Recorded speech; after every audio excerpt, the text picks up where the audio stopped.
Ողջույն, լայնույս կետեմ կայքի արգաժան այցելուններ։ Դե ասում է ամեն օր որևէ լուր այս թրկապիղծ եւ հայացյաց քողարկված պանթուրքիստները անպայման մատուցում են հայ ժողովրդին եւ աշխարհին, որպեսզի իրենց հայրիկի հիմա Էրդողանի եւ իր եղբայր Ալիևի աչքին շատ լավ երևա Նիկոլ Փաշինյանը։ Ուրեմն կայացվեց մեղադրական դատավճիռ Միքայել Սրբազանի նկատմամբ եւ նա դատապարտվեց 2 տարի ազատազրկման։ Ես չեմ ճանաչում այդ աղջնակին, թե կինիկիկին, թե չգիտեմ ինչիկին, ես չեմ ճանաչում, բայց դա դատարան չի,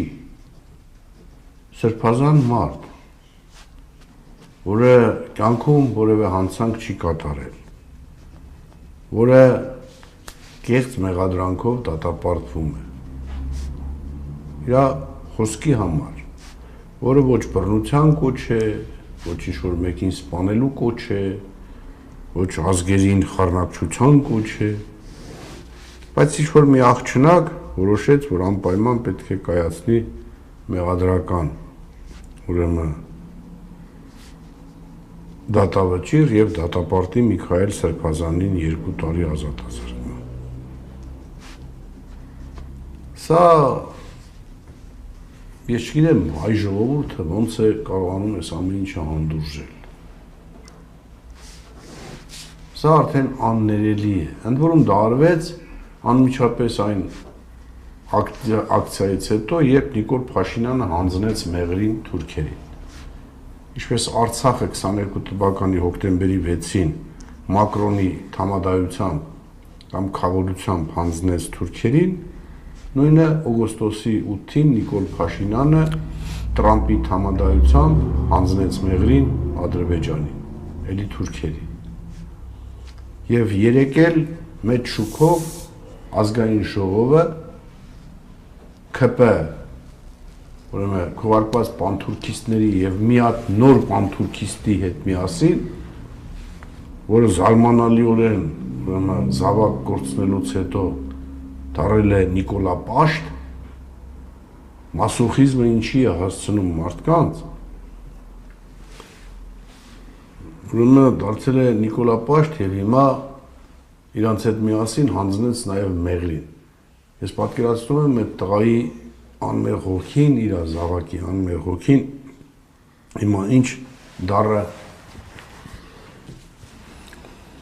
չգիտեմ ոնց մնաց, հոգիները ինչի մեջ են լինում, հա, որ երևի անիծում են աշխարհից իր հորը, որ ինչ է անում հայրը, ինքը հանուն ինչի է տվել իր կյանքը եւ հանուն ինչի է իր հայրը հիմա միացել քողարկված պարտուրքիստներին եւ հանձնում է ուրեմն մեղրին։ Սա միանշանակ է, ժողովուրդ ջան։ Այդ հռչակագիրը ես մենակ կարդամ, նորից եմ կրկնում, թե ինչն է հիմնական, որ մեղրին ինչու է հանձնվել, որտեղ այդ փաստաթղթի տակ, որը վերաբերում է բացառապես մեղրին, դրա տակ ստորագրել է Նիկոլ Փաշինյանը եւ ստորագրել է ուրեմն Իլհամ Ալիևը եւ ստորագրել է նաեւ Տրամպը։ Նույն ձևով ինքը 22 թվականի հոկտեմբերի 6-ին հանձնեց Արցախը ստորագրելով Ալիևի հետ ուրեմն փաստաթուղթ, այդ ժամանակ ուղղակի դրա խավորությունը անում էր Ֆրանսիայի պետոֆիլիայի զոհ պրեզիդենտ Մակրոնը։ Որպեսզի հասկանաք, տեսեք, 23 թվականին էլ, երբ որ արդեն Արցախի վրա սկսվեց այդ գրոհը եւ Արցախը բռնի տեղահանեցին, Նիկոլը հայտարարեց, որ մենք չենք խառնվելու այդ ամեն ինչին եւ թույլ ենք տալու, որ դա տեղի ունենա։ Այս անգամ որպեսզի Նիկոլը իրան համարի պաշտպանված այդ ամեն ինչից, այդ հռչակագրի մեջ ներառված է հետևյալ միտքը, կարդում եմ, վերահաստատում է, որ մարդկային անասելի տառապանքներ պատճառած հակամարտությունից հետո Հայաստանի եւ Ադրբեջանի ժողովուրդների համար ստեղծվել են բարիդրացիականներ հարաբերություններ սկսելու պայմաններ, հիմնված միջազգային սահմանների անկախտելիության եւ տարածքների ձեռք բերելու նպատակով ուժի կիրառման անթույլատրության սկզբունքների վրա։ Հասկանում եք, սա ինչ է։ Մի քանի անգամ բացատրել եմ, բայց այսօր էլ բացատրեմ։ Տեսեք, ինչ են ասում, որ մարդկային անասելի տառապանքներ եւ այլ ինչ-որ նախադասությունների կույտ բարիդրացիական հարաբերություններ սկսելու պայմաններ, հիմնված միջազգային սահմանների անկախտելիության էս գրված է եւ տարածքներ ձեռք բերելու նպատակով ուժի կիրառման անթույլատրություն։ Այսինքն, եթե Արցախում ուժ կիրառվեց, չէ՞, ստեղ ասում են, գիտես ինչ, քանի որ Նիկոլը տալիս է արդեն ստորագրել է, այլևս նոր տարածքներ, որ դու ուզում ես ձեռք բերել Հայաստանից, ուժ մի կիրառվի, մեկ է այդ մարդը կամովին տալիս է։ Ժողովուրդ, սա է գրված այս փաստաթղթի մեջ։ Դրա համար Նիկոլը պետք է Միքայել Սրբազան նստացնի, Բագրատ Սրբազան նստացնի, Սամվել Կարապետյան նստացնի, 190,000 կեղծ հայկական անձնագիր Թուրքիայում տպված բերի Հայաստան, որ հաջորդ ընտրությունների համար իր վերարտադրությունը ապահովի։ Ես երբ որ հայտարարեցի 1400 անձնագրերի համար, այն ժամանակ Քարամյան Արգիշտի կար մեկը, որ մինչև այդ ԱԱԾ տնօրեն էր, հետո դարել էր բան քննչական կոմիտեի նախագահ, հա, այդ սրբապիղծը։ Ուրեմն ինձ դատի տվեց, երբ որ ասել էի ապօրինի անձնագրեր, եւ ինչու էի մեղադրել Քարամյանին, որտեղ ազգային անվտանգության ծառայության տնօրենը ինքն էր։ Եթե կեղծ անձնագիր, այն գործն է, որ կեղծ անձնագրերը եթե հայտնվում են Հայաստանում, եթե դա չի բացահայտվում, ապա դրա բեղավորը ազգային անվտանգություն ծառայությունն է, որտեղ դա իր ֆունկցիաների մեջ է մտնում։ Եվ հիմա երբ որ արդեն բռնել են 190,000 կեղծ հայկական անձնագիր ու ID քարտեր Վրաստանում, որը պիտի բերեին Հայաստան, որպեսզի Նիկոլն ապահովեր իր ուրեմն լեգիտիմ ընտրությունները, նույն կերպ էլ իրանք որպեսզի Արցախի հանձնումը կարողանային ապահովել, ադրբեջանցիներին, որոնք հայերեն գիտեին, հայկական անձնագրերով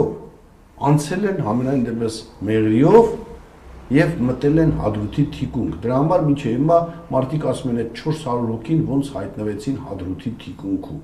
Հայաստանի տարածքով Նախճեվանից եկան, գնացին մտան հայկական անձնագրերով։ Եվ Քարամյանին շտաբ ուղարկելը Ղարաբաղ ԱԱԾ տնօրենից ազատելու նպատակը նա էր, որ Քարամյանը այնտեղ հանկարծ եթե այդ հայկական անձնագրերով թուրքերը գերին գնեն, դրանց անձնագրերը շատ արագ իրանք ու տենց դեպք եղել է, արձանագրվել է, Լապշինը դրա մասին խոսացել է, բայց հայաստանյան բնականաբար հատուկ ուրեմն նպատակներով այդ ամեն ինչը Հայաստանում թաքցվել է։ Եվ հանկարծ չգիտես ինչու իմ դատի ժամանակ բերում են բոլոր անձնագրայինների պետերին ու խոսացնում են, թե նրանք բացատրեն ոնց են քաղաքացիություն ստանում։ Իսագուլյանը քաղաքացիություն ստանալու բայ այդ ոչխար, նույն այդ ոչխար անձնագրայինների պետերին եմ ասում, բայց 190,000 անձնագիրը ոնց է կեղծվել, դուք ասում եք դա անհնար է, մամայիս արև, պապայիս արև, մեկը կար վերջում, մամայիս արև, պապայիս արև, դա անհնար է, բա ոնց հնարավոր դարձավ։ Դրա համար դուք պիտի Սրբազան նստացնեք, դրա համար դուք պիտի բարերար նստացրեք, դրա համար դուք պետք է արցախցիներին Արցախ հետ վերադառնալու իրավունքից զրկեք։ Դրա համար դուք պիտի ստորանաք, ստորաքարշությամբ ձեր կանանց ու աղջիկներին գույս սկուտերի վրա նախտակ թուրքերը հետո նոր բերեք ձեր տուն։ Հիմա էլ հայրենիքն եք բեր տալիս եւ մեզ ասում եք դուք իրավունք չունեք խոսալ։ Իրանք Եվրոմիությանը անդամագրվելու օրենք են ընդունել, բայց Ռուսաստան, Բելորուս միացյանը միանալու, եթե որևէ մեկը դրա մասին խոսում է, իրանք դա սրբապղծություն, ազգային դավաճանություն, անկախության նկատմամբ հարց, այ ոչխարներ։ Ուրեմն Եվրոմիությունը շատ ավելի բանկառույց է, որտեղ պետությունները անկախ զրկվում են իրանց համարյա բոլոր իրավունքներից եւ որոշումները կայացվում են այդ միության կոչվում է կոմիտե, Եվրոմիության կոմիտեն է կայացնում։ Այսօր Եվրոպական հանձնաժողով, ոնց է կոչվում։ Եվրոպական հանձնաժողով։ Իսկ Բելարուս Ռուսաստան միությունը իրոք անկախ պետությունների միություն է, որոնք ամեն ինչ ինքնուրույն են անում։ Եվ դուք Ռուբեն Ռուբինյան այսօր այդ սրբապիղծը,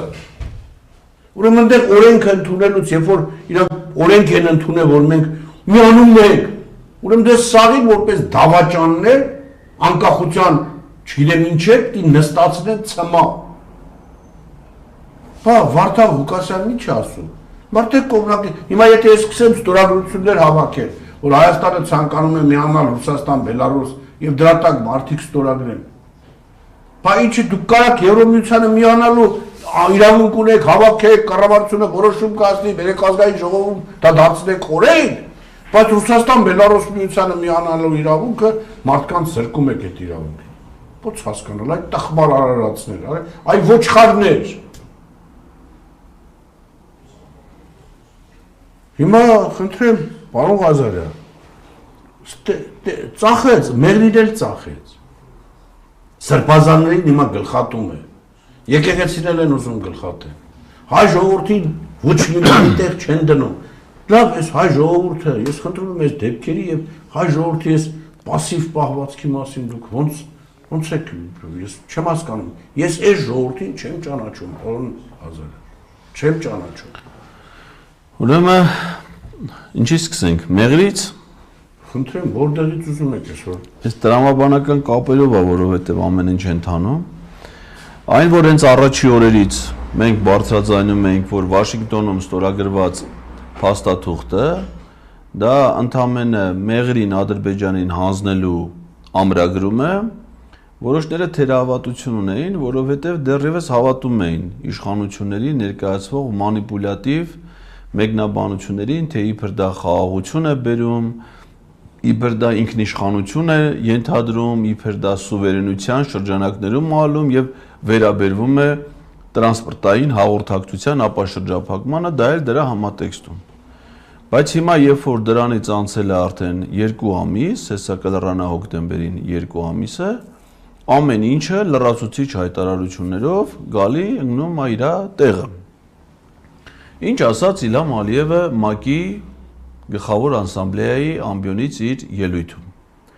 Նախ ՄԱԿ-ի գլխավոր ասամբլեան դա այն ամբիոնն է, որտեղ ամեն մի պետության ղեկավար ուղերձ է հղում աշխարհին, որովհետև ՄԱԿ-ը դա ամենահայտնի հեղինակավոր միջազգային կազմակերպությունն է, այսինքն ուրիշ ոչ մի կազմակերպության ավելի մեծ թվով պետություններ չեն անդամակցում, քան Միավորված ազգերի կազմակերպությանը։ Եվ գլխավոր ասամբլեան այն ձևաչափն է,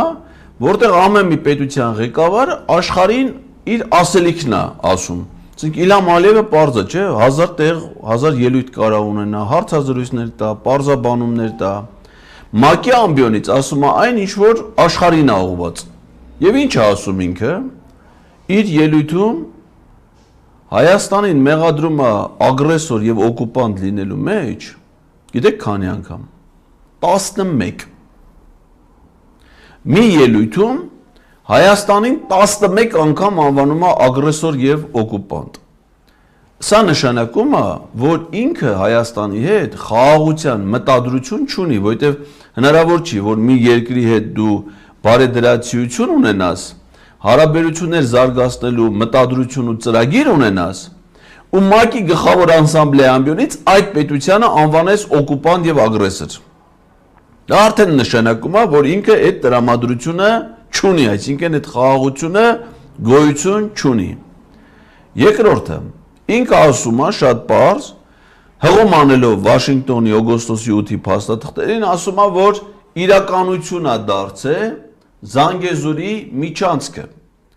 Իսկ թե ինչ է Զանգեզուրի միջանցքը, ինքը դրա մասին ասել է ավելի վաղ, որ դա անարգել, անխոչնդոտ, առանց որևէ հայ ծառայողի լինի դա մաքսավոր, լինի անձնագրային ծառայող, լինի ոստիկան, լինի ֆիտոսանիտարական ծառայություն եւ ընդհանրապես որևէ հայ քաղաքացիական բնակիչ, այսինքն Մեղրի ու տարածաշրջանում ապրող հայեր, իրանք իրանց աչքով այդ ճանապարհին պիտի չտեսնեն։ Եվ ինքը հիմա ՄԱԿ-ի ամբիոնից դա ասում է, որ դա, այսինքն այն ինչ որ ինքը նախապես սահմանել է, այլևս իրականություն է, հղում անելով օգոստոսի 8-ի փաստաթղթերին։ Դրանից ավելի ուշ Նիկոլ Փաշինյանն է ելույթ ունենում, իդեպ Նիկոլ Փաշինյանը գլխավոր անսամբլեա գնացել էր ոչ թե առաջին օրերին, երբ որ սկսեց։ 2 օր ուշ գնա։ 2 օր չէ, մի շաբաթ։ Վերջի օրը։ Ալիևի ելույթից հետո 2 օր։ Այո, բայց Ալիևի ելույթ Խարլաշի ելույթը չէր, ընդ Թրամփի ելույթ կար, ուրիշ ՄԱԿ-ի անվտանգության խորհրդի մշտական անդամներ կային։ Նոր եկի հասել էր նո։ Այսինքն ինքը գնացել էր գլխավոր անսամբլեա այն ժամանակ, երբ որ ընդել մարդ չէր մնացել։ Պետության ղեկավարը ընդել իր ելույթի ժամանակ կիսադատար դալիճ է, Նազելի Բաղդասյանն։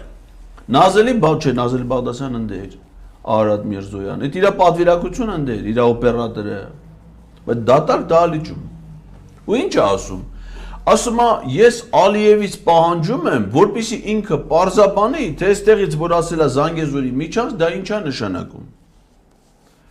Հիմա այդ Ալիևը նստած Առաջ անգամ չի որ ինքը Ալիևից պարզաբանում է խնդրում։ Մի անգամ էր 2022 թվականի սեպտեմբերի 22-ին ասում էր ընդ որում դա ջերմուկի դեպքերից մի շաբաթ հետո էր, որ գնացել էր ՄԱԿ-ի գլխավոր անձը։ Հարձակումը ջերմուկի վրա եղել ամսի 13-ին, 13, 14, 15-ին երկու օր մարտերը շարունակվել են,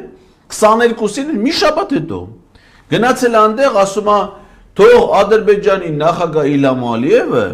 ասի թե որն է այն քարտեզը, որը ինքը համարում է Հայաստան, այսինքն Ալիևը պիտի որոշի, թե որն է Հայաստանը, թե ինքը որ տարածքի վարչապետն է։ Ալիևն էլ մինչև հիմա այդ քարտեզը ցույց չի տվել։ Հիմա անցել է դրա վրա էլ 3 տարի, այդ ընթացքում ինքը Արցախն ամբողջությամբ հանձնի Ադրբեջանին, Մեղրին ամբողջությամբ հանձնի Ադրբեջանին։ Գնացել է Ալիևին ասում է, լսի, բա որ դու ասում ես Զանգեզուրի միջանց, ինչ նկատ ունես, պարզաբանի։ Մենակ Մեղրին է, թե Վայոց ձորը բանը։ Այս պահին Մեղրին է։ Այն ինչ որ դուք ասում եք, այդ ծրագրի մեջ է։ Դա հանձնել է։ Հիմա ուզում եմ իմանալ ինչը պետք է տա էլի։ Ես ձևակերպումներն եմ ասում։ Օգոստոսի 8-ի Վաշինգտոնյան հայտարարությունը Մեղրին ձևակերպված, փաստաթղթավորված է հանձնել։ Խոսույթը, որ Վայոց ձոր եւ Սյունիքը ամբողջությամբ Արարատի, Արմավիրի, Գեղարքունիքի, Տաուշի, Լոռու, Շիրակի մարզից հատվածներ պիտի հանձնվի, դա ձևակերպված է իր 24 թվականի օգոստոսի 30-ի եւ դրան հաջորդող հայտարարություններով, ընդ որում գրավոր այդ թվում Armenpress-ին հրապարակած իր հոդվածով։ Գրավոր գրես, ստորագրել է, որ Հայաստանի տարածքի 60%-ը, իմ ասած նկարագրությամբ, առնվազն 60-ից 70%-ը հիմիկվա մնացած տարածքի։ Ադրբեջանի գործող սահմանադրությամբ պատկանում Ադրբեջանին եւ մենք Ադրբեջանի սահմանադրություն փոխելու պահանջ չենք ներկայացնում։ Այդ ինչ է նշանակում։ Այդ նշանակում է, որ Ադրբեջանի նախագահը, ով որ այս պահին նախագահը այս սահմանադրությամբ եւ հանդիսանում Ադրբեջանի ինքնիշխանության տարածքային ամբողջականության երաշխավորը եւ զինված ուժերի գլխավոր հրամանատարը իրավունք ունի այդ տարածքների նկատմամբ վերահսկողություն հաստատելու որպես օրինական իրավ պատկանող տարածք, որովհետեւ այդ տարածքների ադրբեջանական պատկանելիության մասին այդ տարածքի այդ պահին տնօրինող Հայաստանի վարչապետը ասել է, որ դա տենց է։ Իսկ վեճ չկա։ Եթե իմ Ադրբեջանը զորք մտցնի, Սևանի աչափը վերահսկի, ամբողջ Վայոց ձոր Սյունիքը վերահսկի, երասխով առաջ գա, Էջմիածինը վերցնի, Արմավիրը որ ասում է, որն է։ Մայրաթորն է։ Այդ որ վերահսկի, ընդ ինքը լեգիտիմության դեֆիցիտ չունի։ Որովհետև այն մարդը, որ վերահսկում է իմ այդ տարածքները, ասում է, որ դա քոնն է։ Ես ասում եմ այն ինչ որ փաստաթղթով է հանձնված։ Օրինակ Արցախը հանձնվել է երբ թղթով, մինչև էտել էր, չէ՞, սկսել խոսել դրա մասին։ 2022 թվականի հոկտեմբերի 6-ին Պրահայում։ Դա թղթով հանձնեց։ Մեղրին հիմա միայն Մեղրու հատվածը երկաթգծի մասով հանձնել է օգոստոսի 8-ին։ Ու Ալիևն էլ արդեն իլուր աշխարհի ասում է ողջ աշխարհ մեզ գոհունակությամբ ասում են, որ Զանգեզուրի միջանցքը իրականություն է դառել։ Հեղում անելով օգոստոսի 8-ին։ Սա էլ ասում է պարզաբանի։ Նա չի պարզաբանում ու ինչ է ստացվում։ Երկու օր հետո ասում է, դե լավ, ոչինչ որ չի պարզաբանում։ Ինչ ուզում է Ադրբեջանում ասեն, ուզում է ասեն Զանգեզուրի միջանցք, ուզում է ասեն մանդարին։ Մենք ընդունում ենք այն ինչ որ գրած է այդ թղթերի վրա։ Թղթերի վրա գրած է հանձնել։ Այո։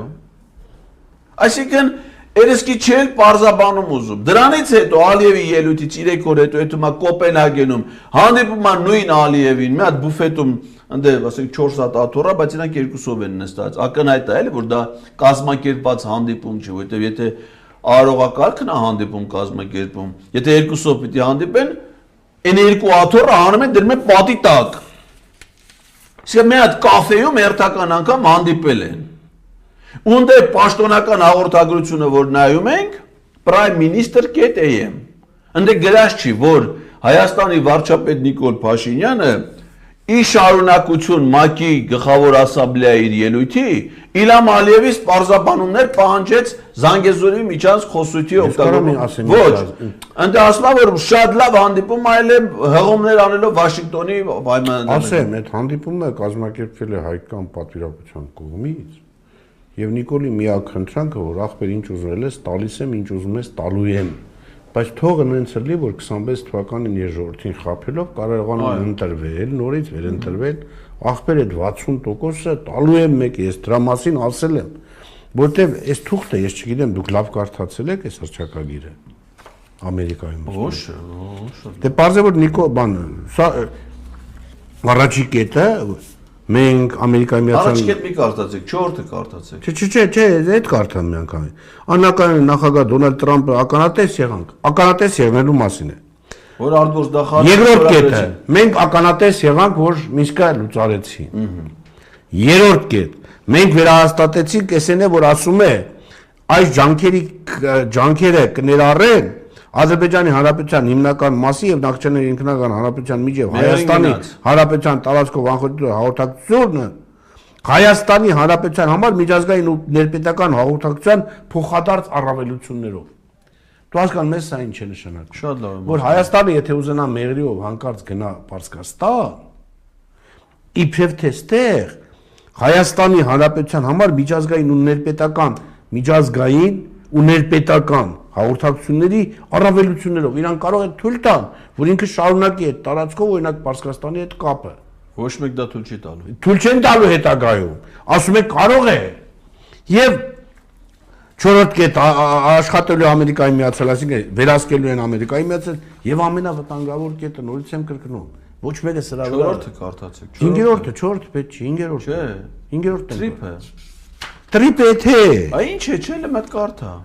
Առաջին նախադասություն Հայաստանի Հանրապետությունն աշխատելու Ամերիկայի Միացյալ Նահանգների եւ փոխադարձաբար համաձայնեցված երրորդ կողմերի հետ Հայաստանի Հանրապետության տարածքում Թրամփի ուղի միջազգային խաղաղության բարգավաճ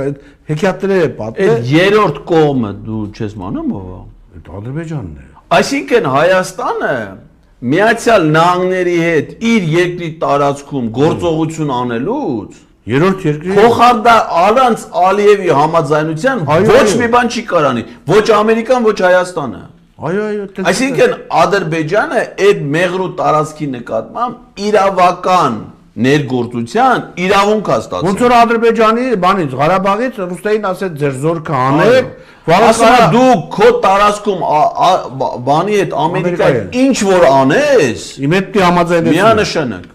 Որովհետեւ արդեն իր տարածքն է ինքը համար։ Այո, արդեն ոչ թե իր փաստաթղթը, ոչ չկարտա։ Չէ, դրա համար տված է։ Նույն ձև բայց տվածը ոնց է երևում։ Փասելով չի տված, այդ գրածով։ Չենք ասում, որ ունենալու է նույն ազդեցություն, ինչ որ հոկտեմբերի 6-ը։ Մարդկային անասելի տառապանքներ պատճառած հակամարտությունից հետո մեր ժողովրդների համար ստեղծվել են վերջապես բայդրացական հարաբերություններ սկսելու պայմաններ։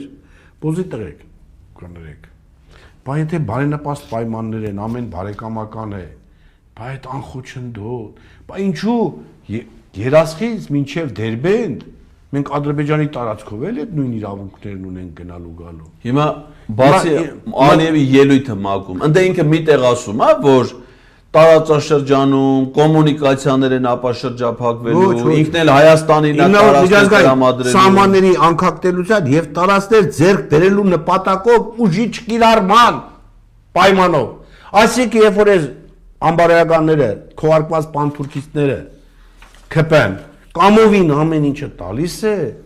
էլ ինչ իմաստ ունի, որ ուժ կիրառե։ Մարդը նվիրել է, ասել է, որ հələ 60%-ն էլ բացի մեղրից տալու է։ Իսագուլյան ջան, մինչև սրան հասնելը նախորդող քայլը ի՞նչն էր։ Տավուշ։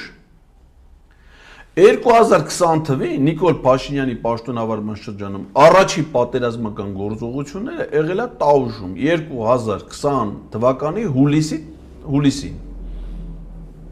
Ինչ էր, ընդամենը մի դիրքի կռիվ 11 օր մարտական գործողություններ է ծավալվել։ 72 մարտական խաչ է բաժանը, մի հատ ազգային հերոս է տվել։ Մի դիրքի կռիվ 2024 թվին Տավուշի այդ նույն դիրքերը հələ մի հատ էլ ուրիշ դիրքեր, պաշտպանական շինություններ, գյուղեր, հարակից տարածքներ ուղղակի Մեհեր Գրիգորյանով հանձնել է Ադրբեջանին։ Ադրբեջանցի մի լրագրող Իլհամ Ալիևին հարցնում է 2025 թվականի հունվարի 14-ի հարցազրույց։ Ասում է պարոն նախագահ, Հայաստանի հետ լարված հարաբերությունների պայմաններում ձեզ ոնց հաջողվեց այնպիսի դիալոգ կառուցել, որի արդյունքում այդ 4 գյուղերը հարակից տարածքներով փոխանցվեցին Ադրբեջանին։ Գիտեք ինչ է պատասխանում։ Ասում է ոչ մի դիալոգ էլ Հայաստանի հետ չի եղել։ Դա մոնոլոգի արդյունքում է, բառացի եմ ցիտում։ Դա ես հիշում։ Դա ասում է մոնոլոգ էր։ Մենք պահանջել ենք, իրանք էլ մեր պահանջները կատարել են։ Հիմա 20 թվին, դրանից ուղիղ 4 տարի առաջ, այդ մի դիրքի համար Ադրբեջանը պատերազմ է մղել, ունեցել է 11 զոհ, որոնց թվում նաև 1 գեներալ-մայոր, երկրորդ բանակային կորպուսի շտաբի պետի տեղակալը։ Այդքան զոհ է տվել, իտո այդ դիրքը չի ունեցել։ Հիմա ասում է առանց ուժ կիրառելու, առանց որևէ բանի, տարածքները հələ մաքրեցին, ականապատ դաշտերն էլ ականազերծեցին, ականազերծման աշխատանքներում էլ 2 հայ սակրավոր վիրավորում են ստացել։ Մեր զինվորներին տարել են, մեր միների վրա պայթացրել են, որպեսզի տարածքը մաքրեն, մաքուր հանձնեն Ադրբեջանին։ Այդ եղել է 24 թվին։ Այդ մոնոլոգով։ Հիմա էլ մի հատ ուրիշ մոնոլոգով Մեղրին է հանձնում Ադրբեջանը։ Հանձնել է։ Այո, հանձնել է, ես արդեն ասում եմ ձևակերպած։ Հիմա գալիս ենք, ասում է ՄԱԿ-ի ամբիոնից Նիկոլ Փաշինյանն ինչ ասում։ Ասում է 26 թվին մենք ժողովրդի մեծամասնության վստահության արժանանալուց հետո կկատարենք նոր սահմանադրության ընդունման Ալիևի պահանջը։ Ալիևի պահանջը սահմանադրության ընդունման, էդի նախապայմանը խաղաղության պայմանագիրը ստորագրելու համար, ասում եմ, մինչև դա չանեք, ոչ թե խոստանակ որ կանեք, ՄԱԿ-ի ամբիոնից ելույթ ունենաք, զուգարանում խոսալուց ասեք, այլ մինչև փաստ դա մենք չունենանք, խաղաղության համաձայնագիր չի ստորագրվի։ Նիկոլ Փաշինյանը դրանից հետո եկավ ասում է, այդ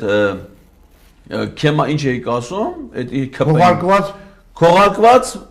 պանթուրքիստները։ Դրանց համագումարին ասում է, որ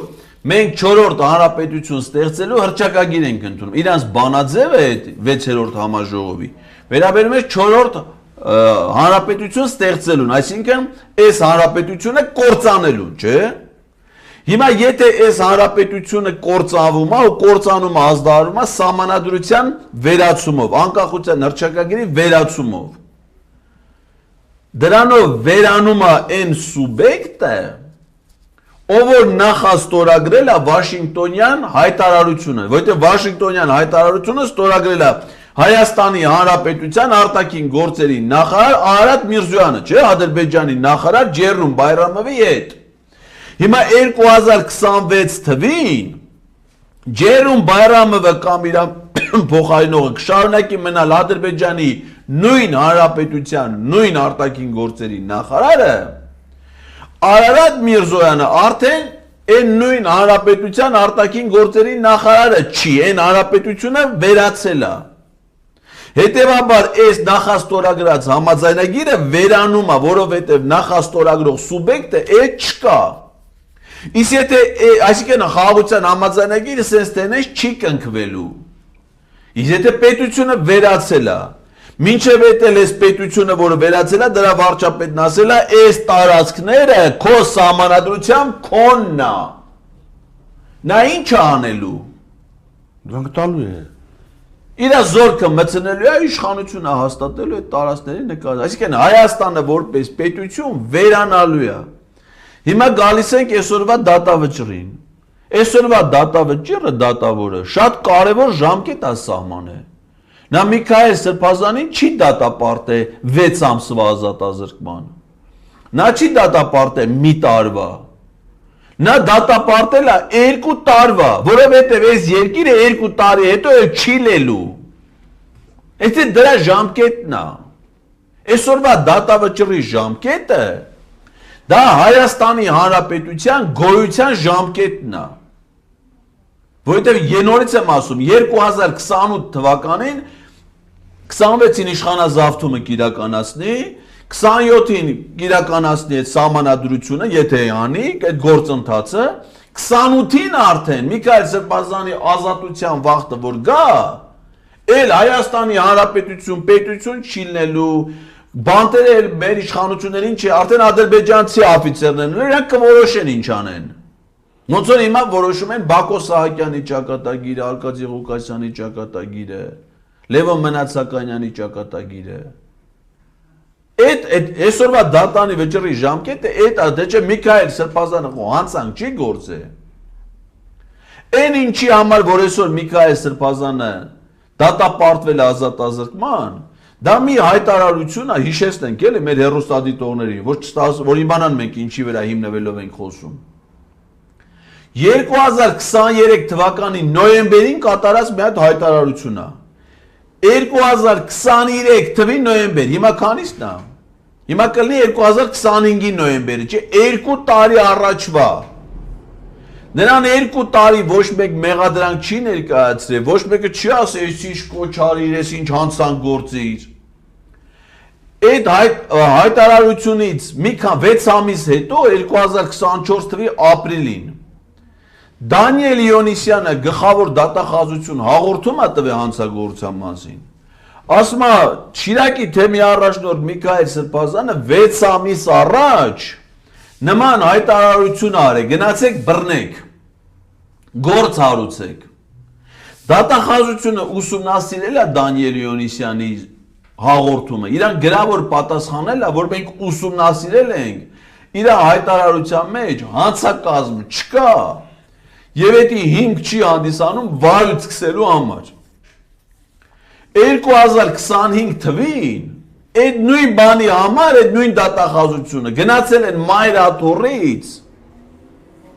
ԱԾ սև շորերով 2000 ոստիկանով Միքայել Սրբազան ձերբակալել, նույն բանի համար։ Հիմա գալիս ենք ժամանակագրություն։ Երբ սկսեցին հարձակվել Սրբազանների եւ Սամվել Կարապետյանի վրա։ 2022 թվականի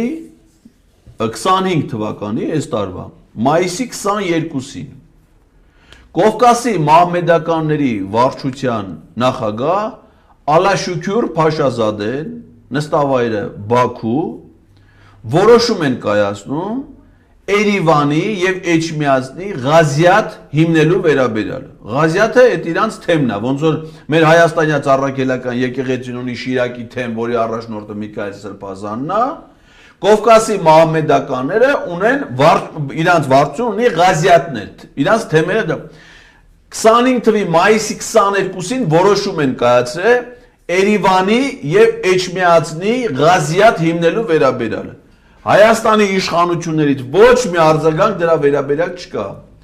Մայիսի 23-ին հաջորդ օրը Մայրաթորը շատ սուր, քննադատական, դատապարտող հայտարարություն արել դրա կապակցությամբ։ Դրանից 5 օր հետո, մայիսի 27-ին,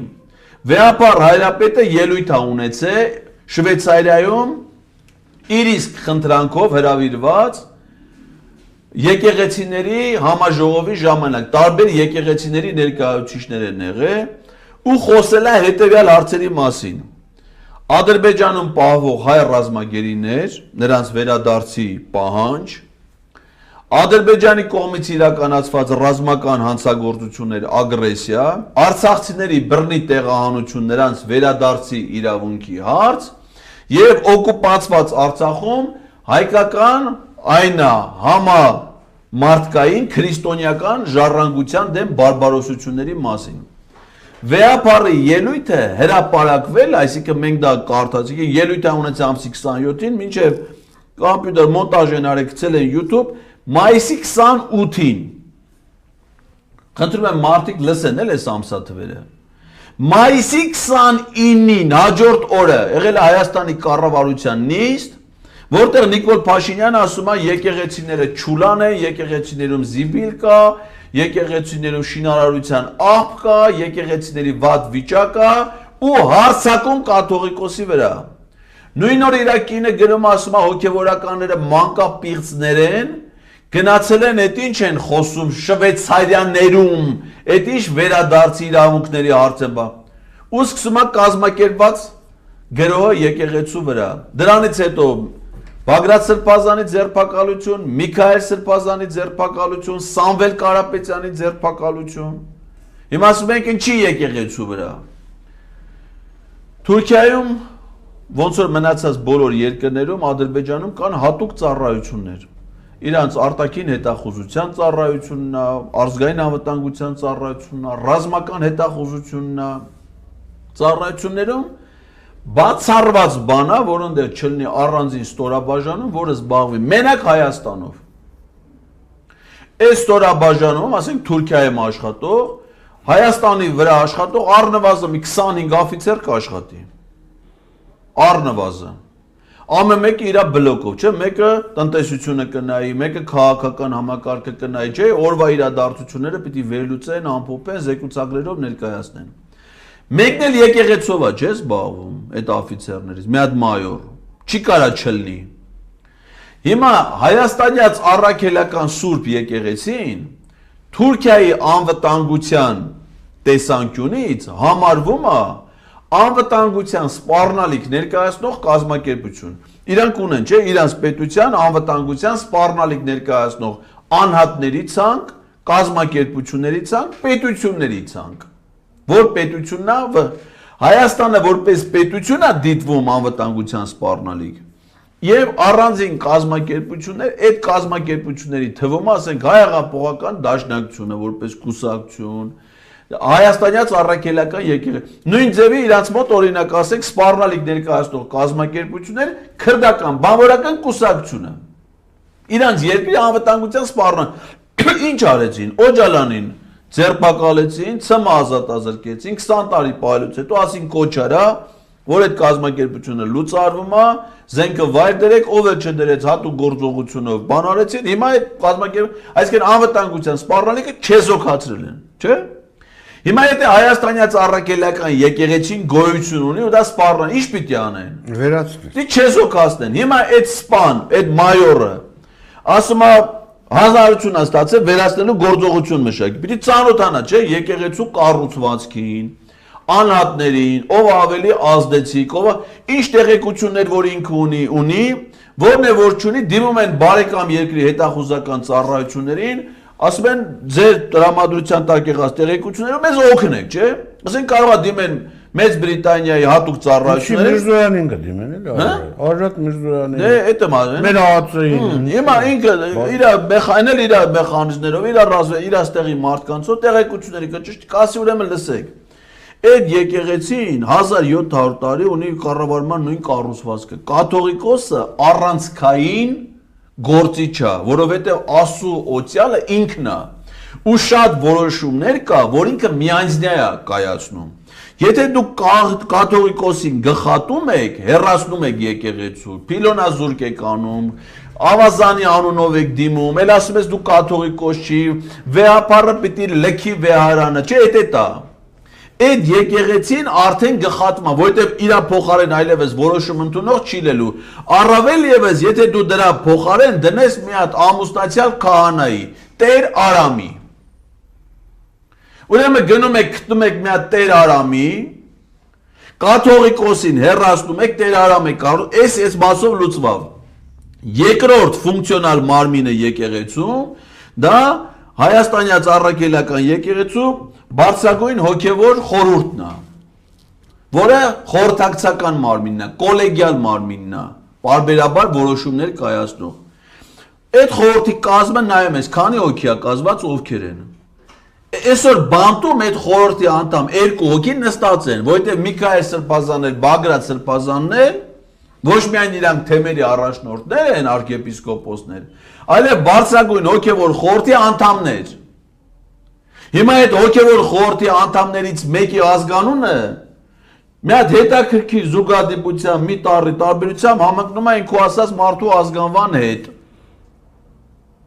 Այդ բարձրագույն հոգևոր խորհրդի մի հատ անդամ, ճիշտ է ինքը թեմի առաջնորդ է, բայց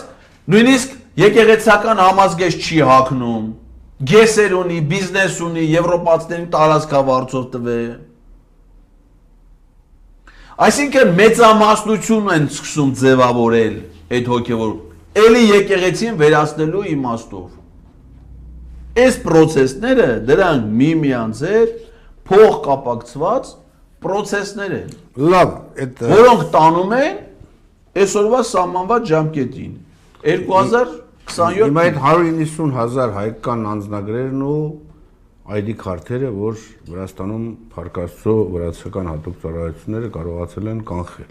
Կարող է վերադարձնել։ Կարող է, չի բացառում, որտեղ երեքին հանդիպել է Վրաստանի վարչապետի հետ, ասում են հենց այդ հարցով։ Սա ինչ նպատակ ուներ։ Չեմ կարող։ Դե այնտեղ ասում են, որ դա հնարավոր է ընտրությունների ժամանակ այդ անձնագրերով ասենք հաշվառում իրականացնեն, չէ, ենթադրյալ վարկածա։ Ու ապահովեն առնվազն քանի 300,000 չէ, 190,000։ 190,000, դե դա էլի։ Քան էլ ID քարտ, մոտ 380,000։ Քվեարկու, դե հիմա ID-ով են, չէ, քվեարկու։ Այո։ Կարաս ոչ միայն անձնագրով մասնակցես քվեարկությանը, այլ նաև ID-ով մասնակցես։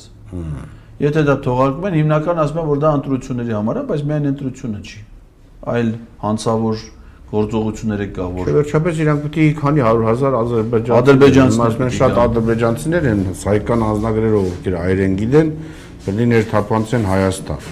Իսկ ասում են, այս բեռնակիրները, որ հիմա քաղաքում սնունդ են տեղափոխում, էլի դրանց հիմնական մասը Ադրբեջանի կողմից բանալված, հավաքագրված հատուկ ծառայություններ պակիստանցիներ ասում ենք, որ մենք հնդիկ ենք ասում, տեսքով ենք նմանա, բայց դրանք պակիստանցիներ նախ ասեմ Հնդկաստանում միլիոնավոր մուսուլմաններ են ապրում։ Դրանք հիմնականում ապրում են Պակիստանին հարող այդ տարածքներում։ Հիմա ասենք թե ըստ որոշ տվյալների Հայաստանում կացության հատուկ կարգավիճակ, մենակ օրինակ, որ եկել են, գնացել են միգրացիայի քաղաքացիության վարչությունը դոկումենտ են ստացել, 140,000 են մոտավորապես։ Մինչև իրանց գալը Հայաստանում բոլոր ազգային փոքրամասնությունները միասին վերցրած, եզդիները, քրդերը, ասորիները, հույները, ռուսները, որոնք նաև պարլամենտում են, չէ՞ ներկայացված, 54,000 են եղել։ Այսինքն բոլոր ազգային փոքրամասնությունների թվի երրապատիկը արդեն կացության կարգավիճակ ունեն։ Հələ ինչքանը կան, որ կան, բայց կացության կարգավիճակ չունեն, չէ՞։ Ես հիմա օֆիցիալ թվեր են, պաշտոնական թվեր։ 140,000։ Որոշ տվյալներ կա մինչև 170,000-ը։ Ես հիմա ասենք, որ շաբաթը մեկ եթում եմ պրոբացիոն ծառայություն, որ ստորագրեմ։ Մեծ մասը հնդիկ, այդ բանո արտաքին տեսքով մարդիկ են։ Արդեն այդ նշանակում է իրանք արդեն հանցանքել են գործը, դատանի վճիռ ունեն, խաբանա, չէ՞, իրար պրոբացիոն ծառայություն արդեն դատանի վճռով խափանման միջոցի տեսակ է։ Միջին արտաքսում դրանց հետո երկրից, հա։ Չէ, գալիս են ստո եւ ոնց որ ես ընեցել իրանք։ Արդեն ճանաչում ենք իրար, բարևում ենք բան։ Ստորագրում են, եթում են։ Այդ էլ միգրացիոն քաղաքականություն է։ Ես որ Ջերմը գրուպում աշխատում էի, Հնդկաստանի քաղաքացի ինժեներ, որպեսի գար ընկերությունում սարքավորումներ նայեր այդ, այլ իր պասպորտ հնդկա։ Ես այդում էի արտգործ նախարարությունում նամակ էի գրում, ընկերության իր անձնագրի տվյալներն ուզում էի, Հնդկաստանի քաղաքացու։ Այդում էի ընկերության անունից երաշխավորության նամակ էի տալի, գրում էի, որ այս ինչը ինժեներ է, գալիս է այս ինչ նպատակով, այս ինչ օրերին, ընկերությունը երաշխավորում է իր Հայաստանում կացության խնդիրները, ապահովության հարցը։ իրան վիզա են տալի այդքան օրերի համար, որ ինք իրավունք ստանար այդ մի հնդիկը, ինժեներ, բարձրագույն կրթությամբ։ Հիմա 140,000 մարդ եկե, ոչ մի պոլիկլինիկայում հաշվառված չեն։ Մենք բոլորս ամենքս մի պոլիկլինիկայում հաշվառված ենք, չէ՞։ Ասենք պատվաստումներ ենք ստանում, հետևում են մեր առողջությանը, չէ՞, եւ ինչ որ մի խնդիր լինի, իմանում ես այդ մարդը ինչ բժշկական բաներով անց է։ Դրանց դες բան գոյություն չունի։ Սա ջահել տղերք են։ Մեկը դրանցից խո Հայաստանի բանակում չի ծառայի կամ ծառայելու։ Այսինքն իրանց տարիքի Հայաստանը վաղը Հայաստանը վերացնեն, այդ իրանց բավական է բաժանես համապատասխան պայթուցիկները, իրանք այդ ծնունդի Հիմա այսքան հազարին են մուտքերով ու տրակած։ Հիմա այդքան հազար։ Այս ազգային անվտանգության ծառայությունը ինչով է։ Չի կարա վերա, այսքան հազար մարդու էլ ո՞նց է վերահսկում։ Մեքենա սարքելու համար մեքենա տարել է 17, 16, չգիտեմ որ երրորդ կվարտալ է կոչվում։ Այդտեղ անմիջապես ուրեմն այդ բանի կողքը պարզվեց մեծ գարաժ է, որտեղ սա դրանց մոտորներն են ու իրանք են։ Իրանց պահում են 3 ստեղ հարփած 2 հոգի։ Միջադեպա չէ՞ դանակահարություն բանը ինչ հայոյանքներ բաներ։ Եվ դրանց որ ինչ ուզում անում են, ինչ ուզում անում են։ Եթե փորձես որևէ մեկին բան ասես 10 րոպե հետո մի 100 հոգի հավաքում են, երբ քեզ հումում կուտեն պրոստը։ Այդ հələ իրանց բավարար ադրբեջանցիներն եք անում։ Դե հիմա Նիկոլը, ախր ոնց բացատրենք, ոնց բացատրենք այս ժողովրդին, որ Նիկոլը Հայաստանը ծախում է, վերացնում է այդ մարդու հանցանքները այնքան մեծ են, որ ինքը չի կարող թույլ տալ, որ Հայաստան սուբյեկտ մնա։ Սա է ամբողջ խնդիրը, պարոն Ղազարյան, ոնց անենք եւ ոնց է ընթանում իմպիչմենտի գործընթացը։ Իմպիչմենտի գործընթացը ինչքան որ ինձ հայտնի է, նու վերջին ինչ որ տեղի ունեցել հանրությանը համար տեսանելի դա խորհրդանական լսումներն էին, որտեղ Հայաստան խմբակցությունը իդեմս իշխան Սաղաթելյանի, որ այդ հայտարարություն անելու իրավունք չուներ, որտեղ խմբակցության անունից կարա հայտարարություն անի միայն խմբակցության ղեկավարը կամ քարտուղարը, Իսերյան Օհանյան ու Արծիկ Մինասյան այնտեղ նստած, չգիտես ինչի իշխան Սաղաթելյանն էր հայտարարություն անում խմբակցության անունից, երբ որ ինքը խմբակցության падգամավոր է ընդամենը։ Բայց այնուամենայնիվ ասի, որ իրենք միանում են, բայց ասելուց հետո դալիճից էլ են գնացին։ Այդպես գնալը գնալ, բայց միած Հիմա միանալը ինչով պիտի երևա։ Օրինակ դուք իսկ կանչում եք այդ թեմայով խոսացնում եք, եսի մոտեցումները շահագրգիռ, ոնց պիտի լինի, ոնց պիտի անենք, միացողը ինքն էլ պիտի դա անի, չէ՞։ Այսինքն եթե իրանք մինչև հիմա չէին միացել, դրա համար չէին անում, եթե հայտարարել են որ միացել են, նշանակում է իրանք ամբողջ ուժը, կարողությունները, ամեն օրվա խոսույթը, ամեն օրվա հայտարարությունները ազգային ժողովից կլինի, հարցազրույցներից կլինի։ Այսօր սա իմ երրորդ հարցազրույցն է։ Մնացել է մի հատ մինչև օրվա վերջ, 4-ն էլ ալելու։ Իրանք էլ են այդպես անում։ 4-ը բաղորդը։ Նարեկնական չեմ այլանել։ Հասկացա։ Դե դաժան բան է իջի, ուղղակի ոնց բացատրենք, լավ ինչ անենք։ Բայց այդ ձևաթղթի տակ ստորագրել է։ Ասել են որ ստորագրելու են, տան սպասում են։ Հիմա այդ ստորագրելը ֆորմալ կողմն է։ Հիմա նայեք մենք ով է դեռ փչում է ձենը բաց գալիս է։ Հիմա մենք ինչ ունենք։ Եթե 34 падգամավորի ստորագրություն այդ երկու խմբակցությունները լինի, ինչ եմ ես մտածում որ պետք է արվի։ Պատիվ ունեմ խմբակցությունը պետք է գնա բարևի մի հատ իշխան Զաքարյանին, որը խմբակցությունից դուրս եկե մնացել է падգամավոր ու շատ հստակ ուլտիմատումով պիտի դնեն, ասեն կամ ստորագրում ես այս նախաձեռնության տակ, կամ էլ մանդատը դնում ես, գնում ես քո որսերին, քո համահայկական խաղերին։ Ոչ են կանի, ոչ էլ են։ Խո ոնց իր անելով է, իր խախտում է, սահմանադրություն է խախտել, բան է սա։ Մեր օրենքը, ընտրական օրենսգիրք, սահմանադրական օրենքը։ Սահմանում ասում է պարլամենտի առնվազն 30%-ը պիտի լինի ընդդիմություն։ Եթե ընտրությունների արդյունքներով 30% ընդդիմություն չի լինում, կենտրոնական ընտրական հանրաժողովը իրավունք ունի մանդատների քանակը ավելացնի։ 33, չէ՞։ 1/3-ը։ Բանը իրավունք ունի մանդատների քանակ ավելացնի։ Դա տա խորհրդարան անցած ընդդիմադիրներին, որպեսզի նրանց քանակը 1/3 լինի, որովհետև շատ սահմանադրական խնդիրներ կան, որ մենակ 1/3-ով, ասեք օրինակ սահմանադրական դատարան կարած 1/3-ով դիմես, անվստահության գործընթաց կարած նախաձեռնես 1/3-ով։ Եթե դու խմբակցությունից դուրս ես գալի, դառնում ես Արայիկ Հարությունյանի համար ջերմուկի ցեխերի մեջ ձմեռային խաղեր կազմակերպող, Դու անդիմադիր падգամավոր չես, ուրեմն խախտեցի իր ընտրական օրենսգիրքը։ Իսկ համանդրական կարգը տապալողները դատվում են 15 տարի։ Հիմա իրան պիտի ասել, եթե դու անդիմադիր падգամավոր չես, իշխանական Արայիկ Հարությունյանի տեղակալ ես, ուրեմն դու գնա դատվի։ Եթե չես ստորագրի, կամ էլ մանդատը դիր, թող M1-ը քեզնից հետո գա ստորագրի։ Դա հստակ պահանջ պիտի դնա եւ նա գլուխ պիտի ստորագրի, ճար չունի։ Նույն ձև Գեղամ Նազարյանը տարվա խայտարակությունը, եթե դա նոմինացիա լինի, տարվա խայտարակություն, դա տեսա չէ, կադրը ոնց է քսմսվում ես Նիկոլին մնացած նախարարներին։ Ամբողջ կյանքում էր Դե հիմա ինչ չի հետաքրում իր քսմսվելը, падգամավորի մանդատ դու ստացել ես Հայաստան խմբակցությունից, որպես ընդդիմադիր падգամավոր, եթե դու դառել ես Նիկոլ մանդատը դվայրդիր, գնա Նիկոլի կոշիկները առավոտը ծիրիկուն լիզի, մենք ասելու ենք ես ընչես լիզի։ Չէ, նես որպես падգամավոր բարձր կարգի լիզող է հասկանում։ Դա արդեն լիզել է, դա արել է։ Հիմա պիտի դնի։ Շարունակի։ Չէ, դրան հետ հնարավորություն տվող չկա։ Կամ ստորագրում ես այս նախաձեռնության տակ, կամ էլ մանդատը դնում ես հաջորդ համարը գալիս է ստորագրումը։ Դա լավ 36։ 36-ը Դամոկլյան սուրնա, որ Նիկոլի գլխին կախած է, այսինքն ինքը արդեն գիտի փողոցում երբ մարդ հավաքվավ, դա մտավ 72 ժամ հետո իր ճակատագիրը որոշվում է։ Ու կարա նաև չլինի։ Այդ 36-ը շատ կարևոր է դրա համար։ Պատիվ ունեմ ասել է, որ մենք 36-ով գործընթացը չենք սկսելու, մենք սկսենք 54-ով։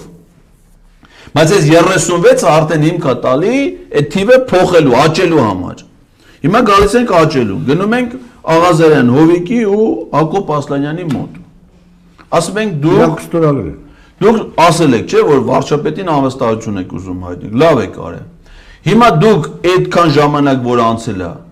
երրորդ մարդուն կարացել եք ներգրավեք ձեր նախաձեռնության օգտին, որ միան, չէ։ Եթե դուք ազնվորեն ուզում եք վարչապետին անվստահություն հայտնեք, տենում եք, որ ձեր երկուսով այս գործը գլուխ չի գալի, գործը կարա գլուխ գա, եթե դուք սրան միանաք, ուրեմն պիտի գաք սրան միանաք։ Այո, օրինակ, եթե դուք ձեր նախաձեռնության համար ջանքեր գործադրեք, դա ԿՊՄ-ից падգամավորներին, որ մեծ մասը ձեր ընկերներն են եղել, ձեր թիմը, բերեք ձեր նախաձեռնության տակ լինի 42 ստորագրություն։ Մենք տալու ենք այս Հայաստանի ու պատիվ ունեմ ժողովրդին ասենք գնացեք միացեք այդ մարդկանց։ Իրանք ձեզնից շատ ստորագրություն են հավաքել։ Դուք ձեր 34-ով, 36-ով գնացեք իրան, մենակ Էդմոն Մարուկյանը դե ինչ, բայց իրանք ավելի շատ կշիռ ունեն։ Եթե իրանք դա չեն կարող անեն, տրամաբանությունը հուշում է, որ իրանք է պիտի, էս էլ արդեն 38։ Արդեն էթում ես ԿՊ։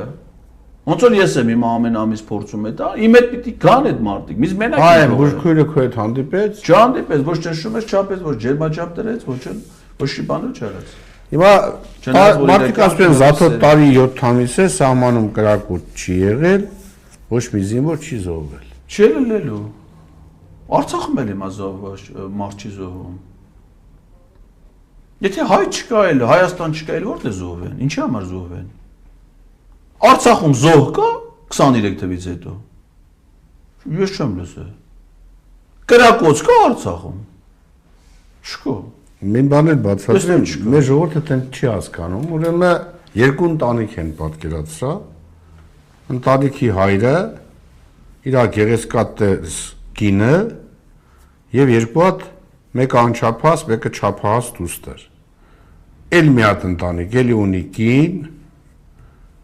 էլի ունի մի հատ չափահաս գեղեցիկ դեմաշ, մի հատ էլ անչափահաս։ Ուրեմն այս մեկին գալի ասում են ախպեր, հասկացա, ինչ որ մեկ ուզում է սրա կնոջն ու աղջիկներին բռնաբարի։ Մարդը իր նամուսից թասիբից ելնելով տալիս սատկացնում է, թույլ չտալի։ Երկու հոգի են գալի, 3 հոգի, վերջը թե ամեն օր, ասենք, կարա կապտուկներով բան գա, չէ, ամեն օր իր նամուսը պահելու համար պիտի պայքարի, որ թույլ չտա, որ իր կնոջն այն մյուսը, հենց տերում է մի հոգի քնձռոտ եկել է, ասում է ցավը տանեմ սպասի։ Մեր կնոջն ու աղջկան լողցնում է աղջիկներին, ասում է տես դու ուզում ես մենակ տնգած բռնաբարեին։ Բռնաբարել, բերում է, պարկասնում է մերկ, ոտերներն էլ բացում է։ Չէ, դե հիմա ոչ բացադրես, որ այդ դեպքում խիպտ իրան ծեծել։ Ինքը իրանց օգնում է արա։ Հիմա Նիկոլից ինչ ուզում են տալիս է։ Արցախը ուզեցին տվեց։ Մեղրին ուզեցին կռիվ չկա։ Սահմանների Այդ ձեր ասածը օրինական նորմալ կլինի, եթե ոչ թե նրա մտադրությունը բռնաբարելն ու սպանելն է, այլ նայել մի հատ օրինավոր ընտանիքն է, սինին կապում է, մատանին վերցնում է, կարգով գալիս է, աղջկա ձեռը խնդրում, ամուսնություն է, չէ, դա արդեն նորմալ հարաբերություններ է։ Ստեղ էլ կոնֆլիկտ չկա, բայց դրա արդյունքում ձևավորվում է նորմալ ամուսնություն։ Բայց եթե մյուս կողմը մաքուր չի իր մտադրությունը, ինքը ընդամենը ուզում է ապականի քո ընտանիքը, քո օջախը։ Ապականում ես, երկու տնուն ձեր ընտանիքը։ Պարոն Իսագոլյան, հասարակությունը չի հասկանա։ 20 աղջիկ ուզեն, բան, չէ։ Մեկ իրան ընտանիքի նամուս թասիվը պահում է, դրա համար ծեծվելու է կապտուկներ, մյուս իրա կնգարու աղջիկներին լողացնում տանում է, տկրոր պարկացնում, ոտներն էլ բացում են, նրանց ասում է համեցեք, ինքն էլ մոմն է պահում, բնականաբար սա ոչ մի կապտուկ չի ունենա։ Եթե դու հայրենիք ես պաշտպանում, եթե քո հայրենիքը պաշտպանելու համար դու անպայման զորեր տալիս ես։ Եթե հայրենիքը չես պաշտպանում, թշնամուն ես հանձնում, Արցախում շատ ճիշտ ասեցիք, Արցախում էլ ոչ մի կրակոտ չկա։ Вообще դա արդեն ոնց որ ստե սպանեցին համայնքապետին, համայնքապետը չեն սպանում, ընդ մարդ էլ չի մեռնում, ընդ մարդ էլ չի զոհվում, չեն կարող գնան։ Ուրեմն ընդ մարդ էլ չի զոհվում, հասկանում եք։ Բարոյան բոլորականներ, ամեն ինչ տալիս եք։ Այ քողարկված բան թուրքիստներ, ասում եք տարի 7 ամիս է զոհ չկա։ Ձեր կանանց ու երեխեքին տվել եք թուրքերը, ասում եք զոհ չկա, ինչի՞ զոհը լինել, արա։ Բայց հիմա դուք ուզում եք ուրիշի կանանց ու երեխեքին տալ։ Դա ձեզ թույլ չեն տալու։ Այս ազգը եթե իր մեջ նամուս թասիբ կա, դուք հասկացեք, մեղրեցիք, որ ուրախացել են, որ հեսա Թրամփի ուղին։ Մեղրին տվել է ադրբեջանցիներին։ Հեսա մեղրեցիների սաղի կանանց ու աղջիկներին, ասել են գիտեք ինչ, դրա համար պայքարեք ձեր բանի համար, ժողովուրդ ջան։ Արցախի ժողովրդի նման ձեզ էլ ընդեղից քշելու։ Այդ էս մի օր հարձակվելու են, ասեն սա մեր տարածքն է։ Թղթով Թամասով Նիկոլը տվել է։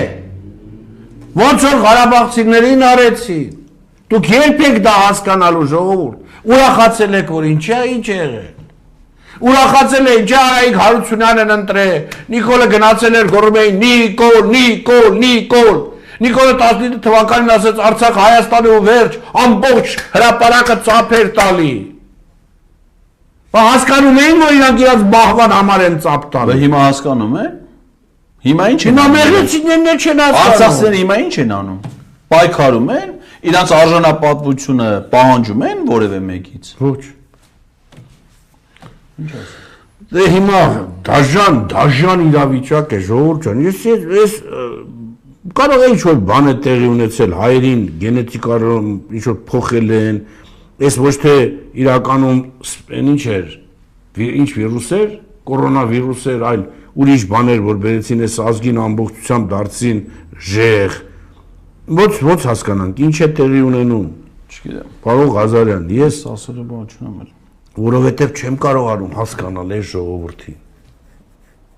հասկանում եք, չեմ կարողանում հասկանալ,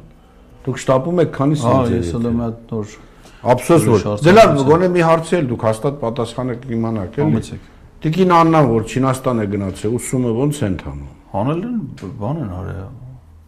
վռնդել են ոնց գալիս է Խի չեք կարդացել իր գրառումները չէ 2 տարով էր գնացել բա հիմա գալիս է ասում է ղեկավարս ասել է գնա թեզի վրա աշխատի գրքեր տվեց ձեռ ճամփ է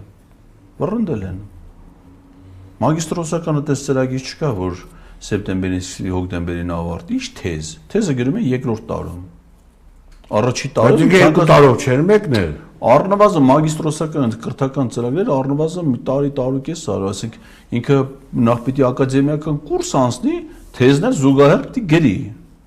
Ես գիտությունների ազգային ակադեմիայում անցած տարի եմ մագիստրատուրա։ Լավ, եկել մի բան ասեմ։ Թեզը գրել են երկրորդ։ Ինչն է պատճառը, որ Նիկոլը այդքան շուշուտ է կարոտում Ալիևին ու ամեն առիթ օգտագործում են Ալիևի հետ առանձնանալու, էլի։ Էդի այն լիֆտը կարող է վերջապես այդ վերելակը։ Ղեկավար ենթակա հարաբերությունները, էդի պարբերաբար պիտի հանդիպի հանձնարարություններ ստանա, որ գա իմանա։ Չէ, կարող է լիֆտում իսկապես մի բան է եղել։ Այդ լիֆտի պատմությունը, թե անուշ պատմությունը, այդ հա լիֆտում Իրանից բացի ընդ նաև անվտանգության աշխատողներ ուրիշ հիմա չկան, այդ երկու վկանները հիմա չկան։ Ուրիշ մարդիկ էլ են եղել, չէ՞ դե որ նայում ես կադրը մարդիկ դուրս են գալիս։ Չէ, լիֆտը անորոշ բան է։ Ինքը հիմա փաստացի Ալիևի ենթակայության տակ է հանդիպումը հանձնարարություններ է ստանում, հեսա Կոպենհագենում հանդիպել է, Ալիևը հստակ ասել, էսպտյանես։ Չէ, նաև խնդրել է, որ հլա միջած բառը մի օգտագործի, մինչև վերընտրվեն։ Էդի մենակ այդ իմաստ ունի։ Ասենք ցանկացած կազմակերպությունը, որ մարդիկ աշխատում, իրենց ղեկավարներին պարբերաբար հանդիպում են, չէ՞, առանց դրանից կրան աշխատեն։ Իր հանդիպումները այդ իմաստ ունեն, դե ուրիշ բան չկա։ Ժողովուրդ ջան, քանի որ պարոն Ղազարյան ուղղակի շտապում է, մեր կոչը մեկն է, հարգելի մեղրեցիներ, իմ շատ սիրելի հայրենակիցներ,